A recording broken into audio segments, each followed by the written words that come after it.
Did you have in your classroom then? Yes. But I knew what I was doing. It was all calculated. I mean, this is nothing that happened overnight. You know, I knew, and I planned it all. When I seen him pass out and change colors, that was very arousing and heightening to me. La psique humana es un espectro de pensamientos que van desde lo sublime hasta lo siniestro. Pero dentro de esta complejidad se encuentra el pensamiento depredado de los depredadores de niños. Y cuando se enfrentan con sus acciones, su proceso de pensamiento te dejará impactado hasta la médula. Aquí hay 10 entrevistas perturbadoras con depredadores de niños. Deborah LaFave. Very attractive 23-year-old teacher. He's had sex with you. Weren't you scared to death he would tell someone? Obviously not, because I did it again. Una de las principales candidatas al título de la maestra más notoria y la mujer descrita como un maravilloso desastre, Deborah LaFave dejó su vida perfecta como esposa y maestra después de participar en actos lascivos con un estudiante de su clase. Aún más inquietante fue el hecho de que LaFave no sintió remordimientos por sus acciones. Al menos sus palabras en la entrevista que estamos a punto de mostrarles así lo sugieren. Do you think you got all the attention? I don't know. I'll say it. Do you think it's because you're pretty?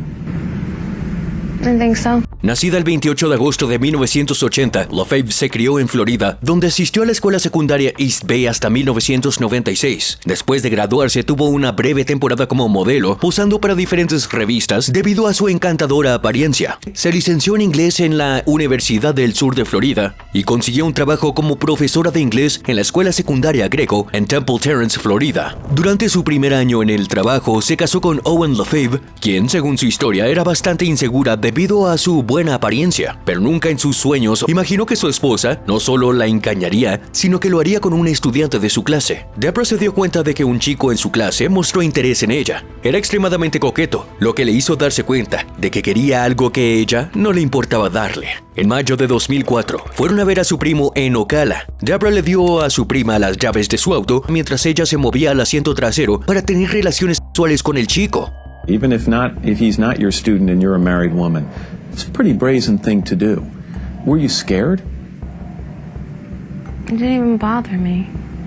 Y esa fue solo una de muchas otras ocasiones en la que estos dos se involucrarían sexualmente. Una vez en su casa, varias veces en su auto y lo que es más inquietante, en su salón de clases. En una ocasión en que se dirigieron a Ocala, su tía se alarmó al verlo en compañía de una mujer vestida provocativamente, lo que la llevó a alertar a la madre del niño. Bajo un intenso interrogatorio de su madre, el niño admitió que la mujer era LaFave. Su madre, a su vez, alertó a la policía y ellos intervinieron en el teléfono del niño, grabando sus conversaciones con LaFave. 21 de junio de 2004, los oficiales le pidieron al niño que atrajera a LaFave a su casa, lo cual hizo, pero en el momento que ella llegó fue arrestada. Se declaró culpable de agresión lasciva contra su estudiante, que es un menor de edad, un delito que conlleva una pena de 5 a 15 años de prisión. Sin embargo, en el caso de LaFave, fue sentenciada a 3 años de control comunitario, también conocido como arresto domiciliario, y 7 años de libertad condicional por delincuencia sexual. Esta señora no recibió tiempo en prisión, y si te preguntas por qué, bueno, además del hecho de que mucha gente cree que es bonita, y que también cumplió el sueño de casi todos los chicos de la secundaria, la fiscalía la defendió diciendo que la libertad condicional para los delincuentes sexuales en Florida es bastante difícil de completar, por lo que si alguna vez la violara, iría a la cárcel. LaFave afirmó que la razón por la que cometió este acto enfermizo fue porque fue violada en la escuela secundaria y también era bipolar. Si bien muchos creen que esas son solo excusas, sus declaraciones finales en esta entrevista fueron muy inquietantes. A hard time trusting women one day. Be living with the guilt of, quote unquote, ratting me out. Esto nos hace preguntarnos si este mismo castigo se habría aplicado si se hubiera tratado de un hombre igualmente atractivo.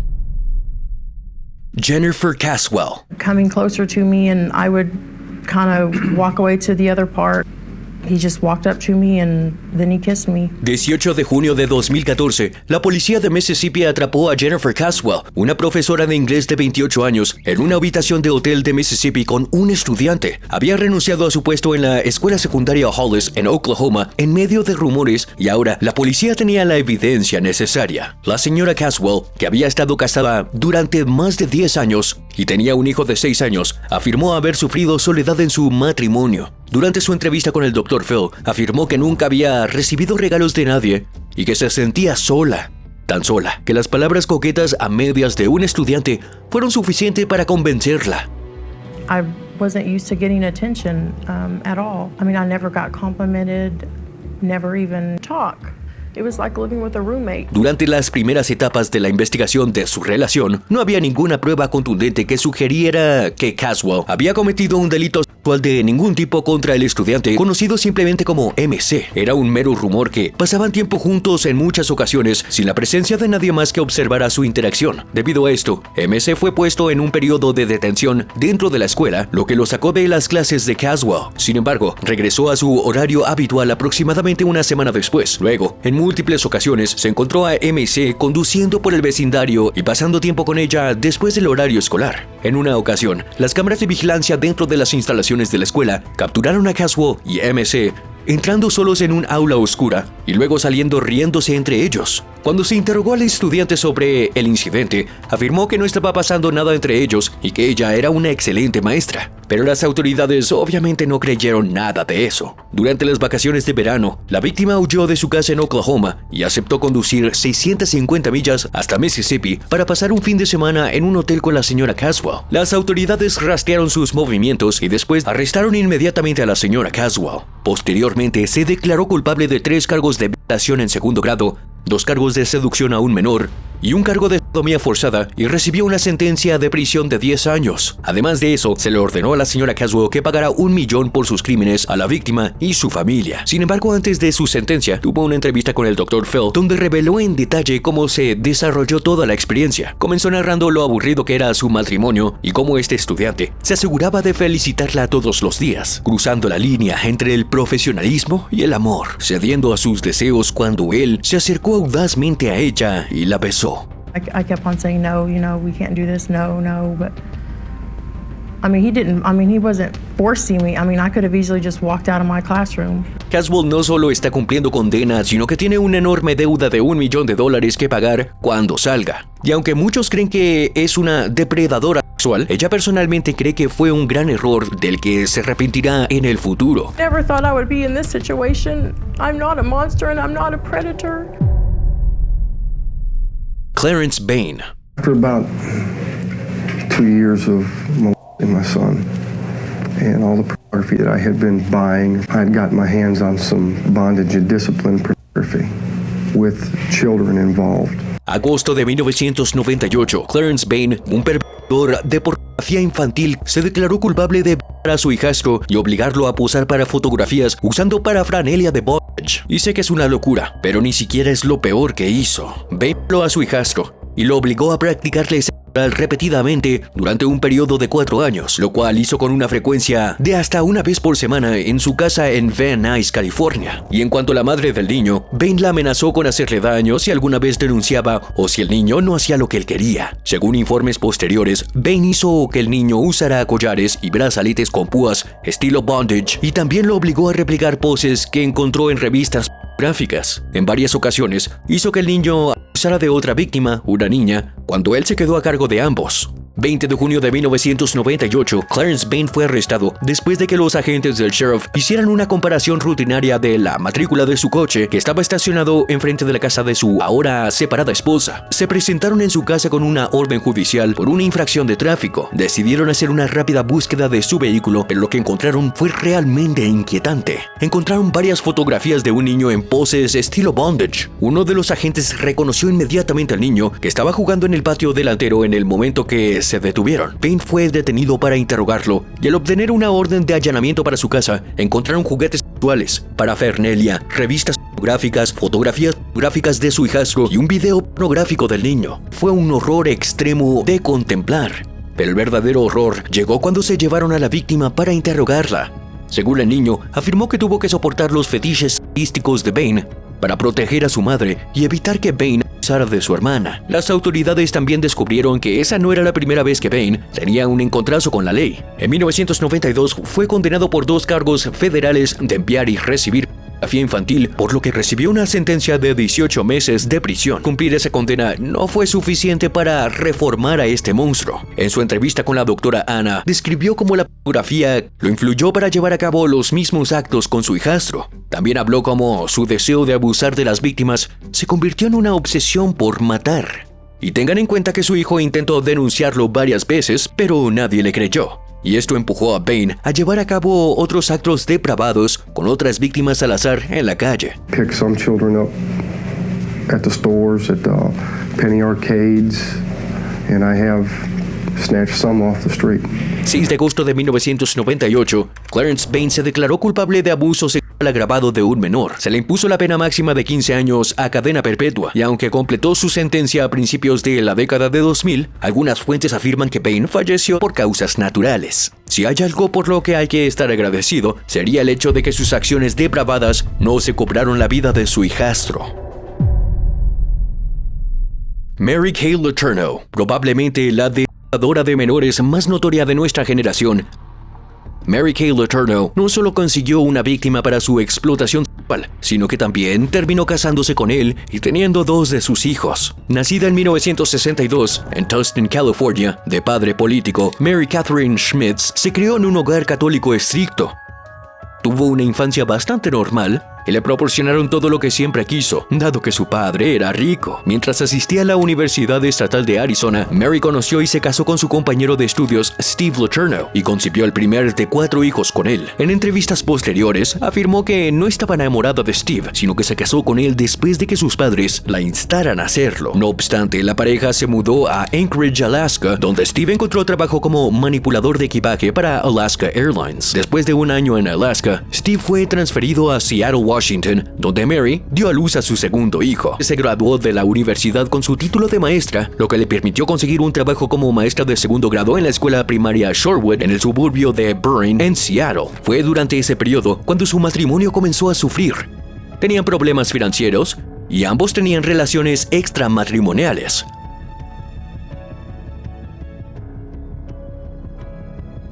Mary también sufrió abusos físicos por parte de su pareja, lo que la llevó al hospital en múltiples ocasiones. Fue un desastre, y su único consuelo era un estudiante de su clase llamado Billy Falau. Billy fue alumno de Mary en sus clases de segundo y sexto grado en la escuela primaria Shorewood.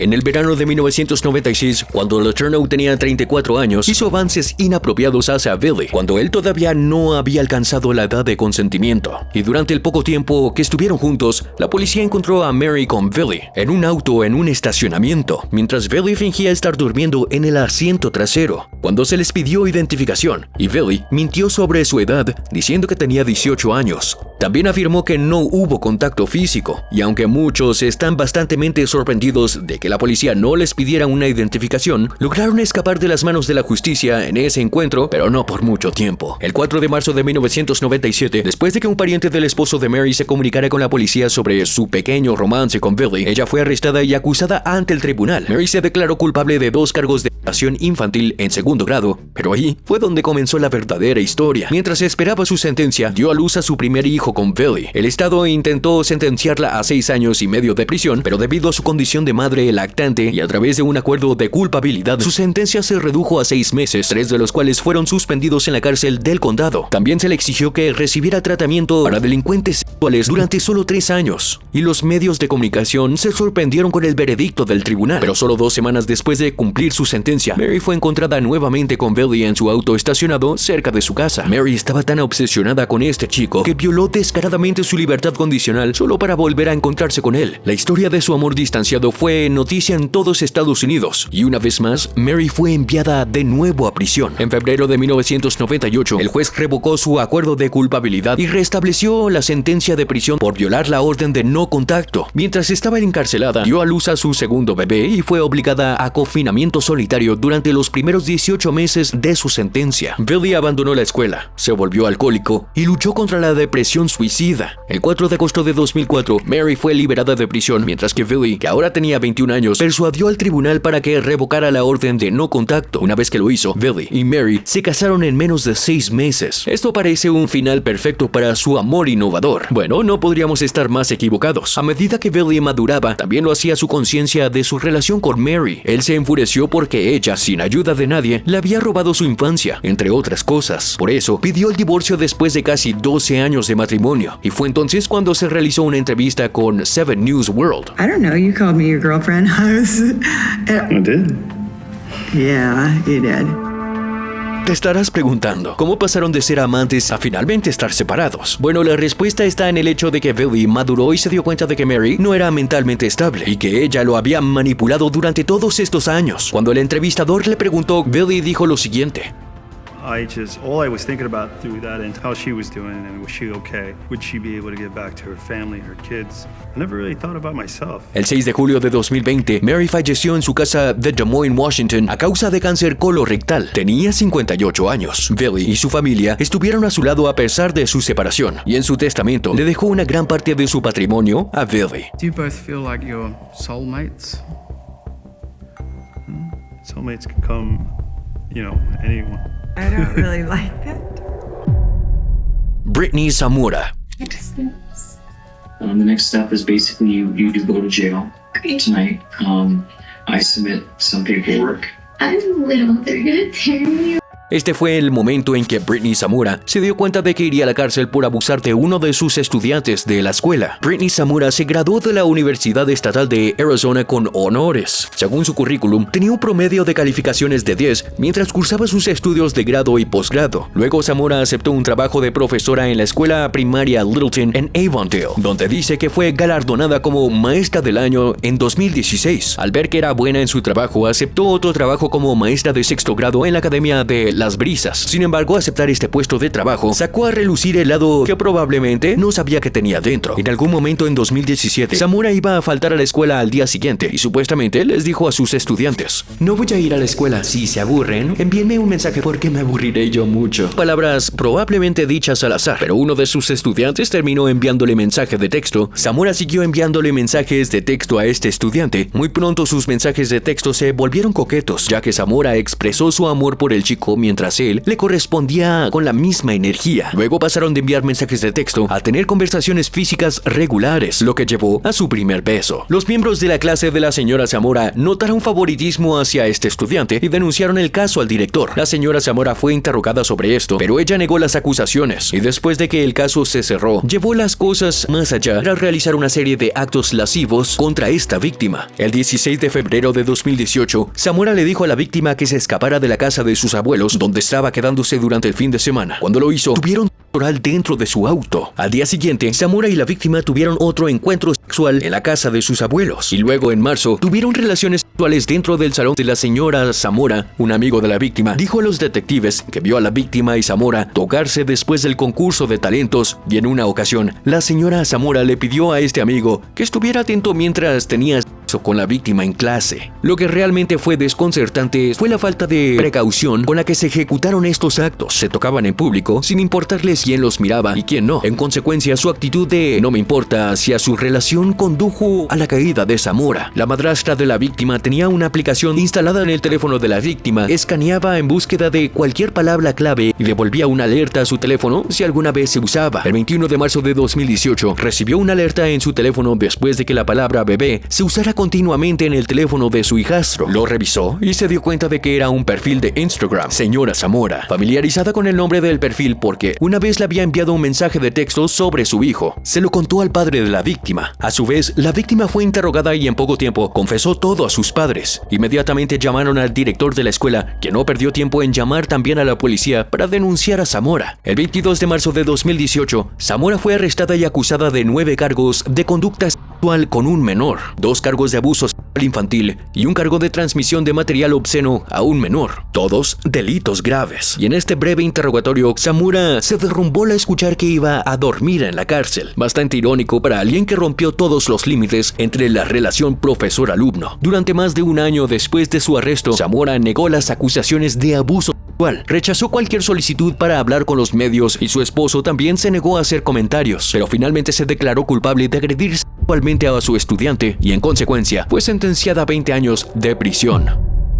Robert Black. En 1963, un hombre llamado Robert Black secuestró a una niña a la que llevó a su casa y abusó sexualmente. Cuando la niña quedó inconsciente, la sujetó por el cuello y se masturbó utilizando su cuerpo. Pero aquí viene la parte loca. Black fue acusado de conducta lasciva y ni siquiera fue a la cárcel por esto. Solo fue sometido a unas pocas sesiones de terapia antes de que lo dejaran ir. Pero dejar ir a un hombre como Robert Black fue probablemente el peor error que jamás hayan cometido. En 1963, dos de sus vecinos se quejaron de que tocaba inapropiadamente a sus hijos. Fue enviado a un centro de rehabilitación durante 6 meses, pero esto no ayudó a su mente degenerada. Entonces Robert comenzó a ver pornografía infantil y su repugnante obsesión con el material se hizo más fuerte. Robert Black fue detenido en Escocia por ser sospechoso de la violación y asesinato de 4 niñas. Mientras se llevan a cabo las investigaciones sobre este crimen, volvió a secuestrar a una niña, la violó y la mató antes de arrojar su cuerpo donde nadie pudiera encontrarlo. Robert Black continuó violando y matando a víctimas inocentes hasta que ocurrió un incidente en el que intentó secuestrar a otra víctima llamada Teresa Thornhill.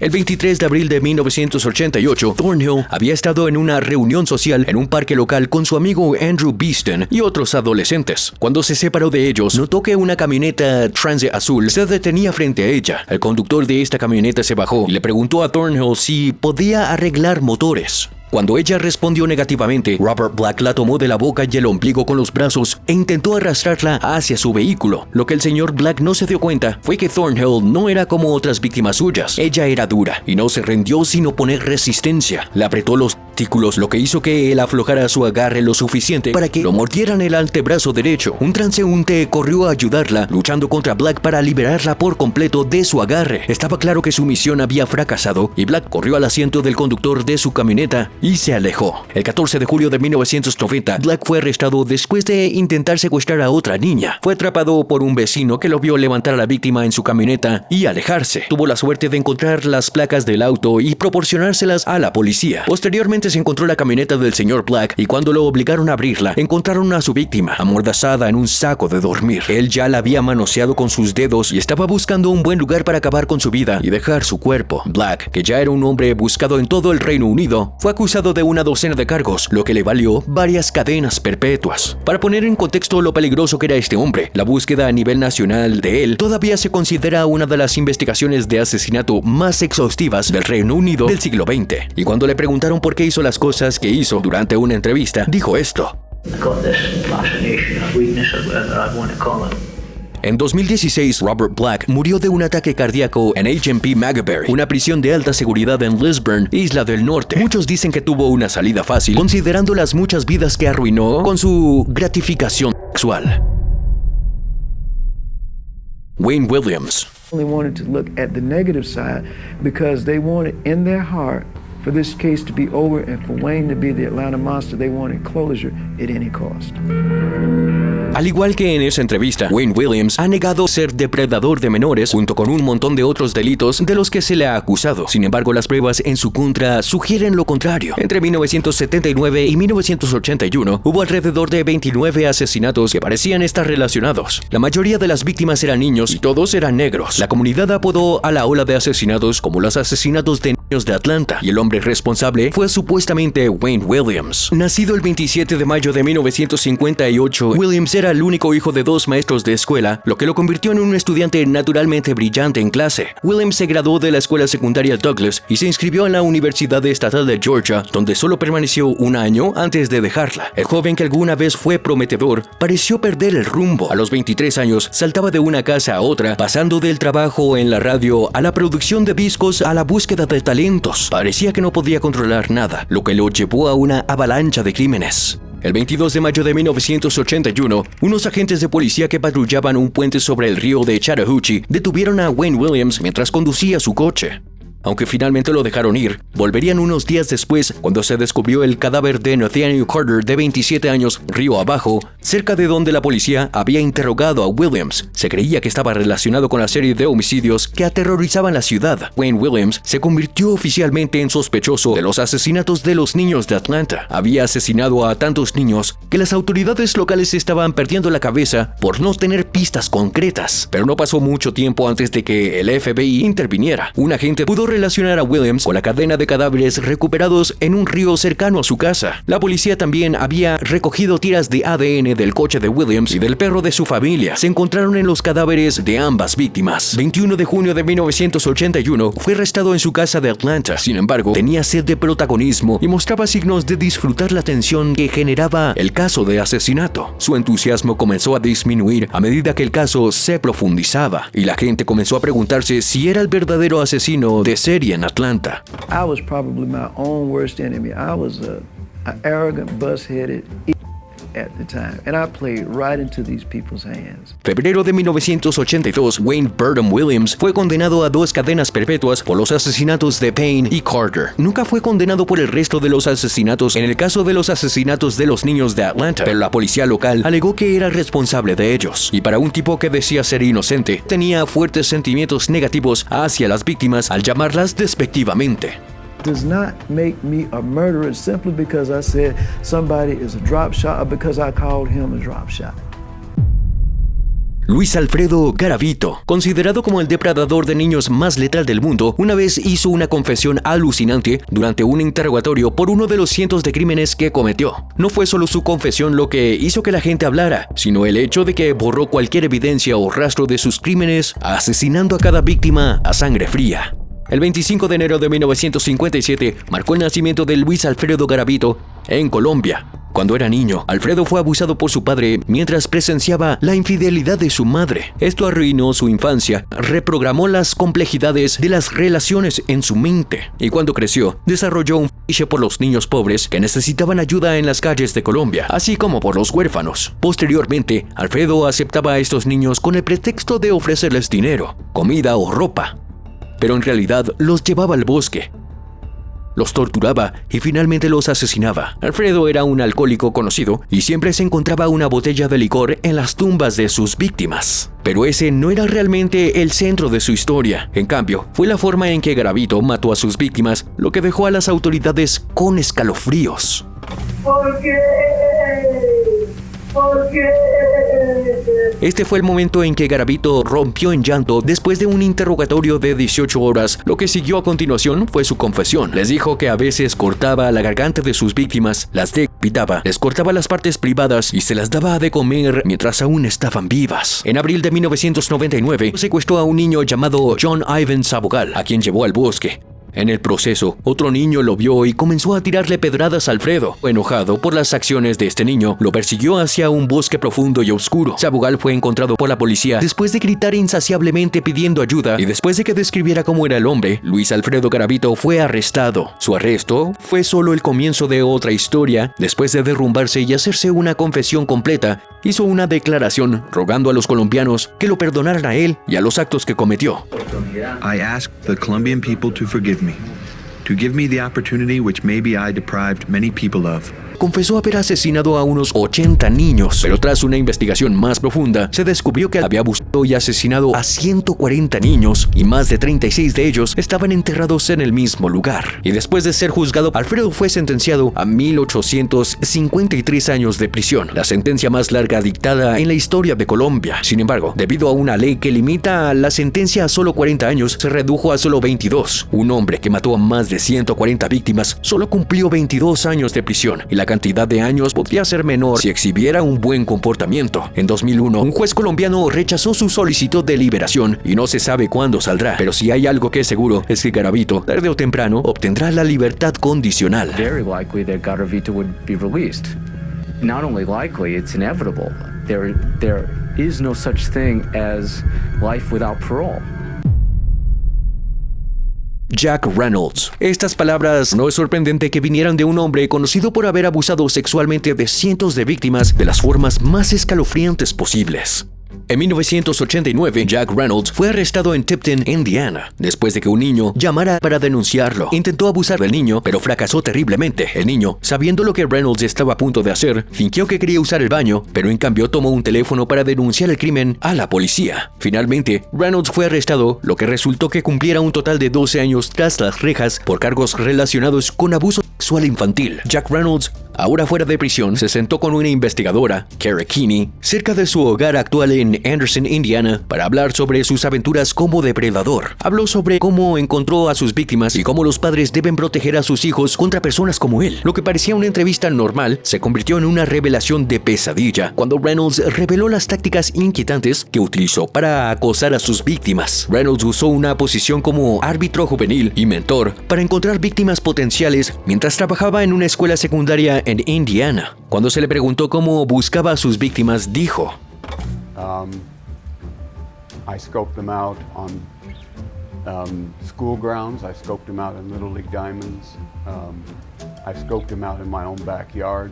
No hace falta decir que se aprovecha de los niños que parecían indefensos. También se aprovecha de los niños que pensaba que no tenían amigos ni una figura paterna frente a sus vidas. El giro más grande es que Reynolds era en realidad un monstruo escondido a plena vista. Tenía una esposa y una familia, por lo que nadie podría haber pensado que este hombre fuera tan depredado como para buscar especialmente niños para abusar de ellos. Pero aquí es donde la historia realmente se vuelve inquietante. El acceso de los niños pequeños a las redes sociales es extremadamente aterrador. Reveló que el contacto sexual a través de las redes sociales habría sido una herramienta muy letal para él si hubiera existido en ese entonces. Cree que los padres deben revisar los teléfonos de sus hijos y tal vez las escuelas podrían implementar políticas contra las redes sociales. Es una idea enorme teniendo en cuenta que estamos en 2024 y las redes sociales son literalmente la columna vertebral de cada comunidad.